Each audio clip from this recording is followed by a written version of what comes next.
ఓట్ల ఎనుక ఓట్లు వచ్చుడుతోని తెలంగాణలో ఉన్న షేయ్ పార్టీ లీడర్లంతా ప్రచారాలకే పరిమితమయ్యిర్రు. ఓట్లు ఓడిచినాక టూర్ల బాట పట్టిర్రు. చూద్దామన్నా ఎవ్వళ్ళు కానొస్తలేరు. మంత్రి పొంగులేటి సార్ అయితే అసలు కంటికి కూడా కానొస్తలేడు కదా. సారు, ఓ పొంగులేటి సారు, ఎటు పోతిరి, ఉన్నరా?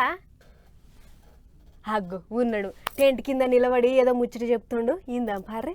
పేదోడి ప్రభుత్వంలో నిన్న పెద్ద వర్షం కురిసింది, అప్పుడే రైతుల ముఖాల్లో ఆనందం వచ్చింది అని కాంగ్రెస్ ప్రభుత్వం అంటే పాత ముఖ్యమంత్రి అంటాడు కాంగ్రెస్ వచ్చింది, కరెంట్ వచ్చింది, కాంగ్రెస్ వచ్చింది, కరెంట్ పోయింది అంటాడు.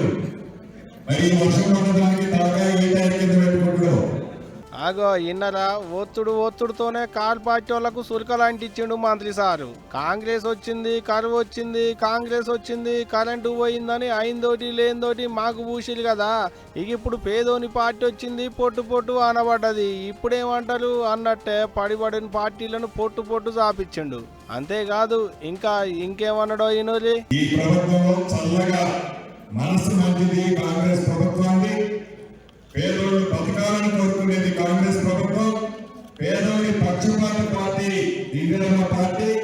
ఈ పార్టీలో అందరం చాలా ఉండాలి, అందుకు మేముండాలని కోరుకునే పార్టీ తప్ప ఏ ఒక్కరిని సంపాదించుకోవాలనుకునే పార్టీ కాదు అని గత ముఖ్యమంత్రి గ్రహించాలని. ఆగనాట చల్లటి పార్టీ మాది, అందరూ చల్లగుండాలని అనుకునేటి పార్టీ మాది, అందరూ బాగుండాలి అండ్ల నేనుండాలి అనుకునేటి పార్టీ మాది అనుకుంటా పొట్టు ముచ్చట్లు చెప్పిండు పబ్లిక్ కు. అంతా మంచిగానే ఉన్నది కానీ మరి ఇష్టమన్న ఇందిరమ్మ ఇంట్లో ముచ్చటెడు బాయ సారు అని అడిగితే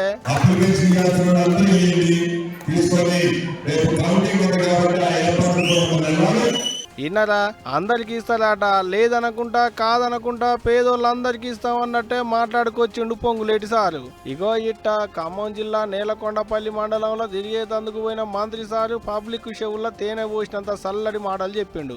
మరి చూడాలే, మంత్రి సార్ అయితే ఇస్తామనే అంటుండు కానీ దీని మీద సీఎం సారే ఏమనుకుంటున్నా నెడిదిగా.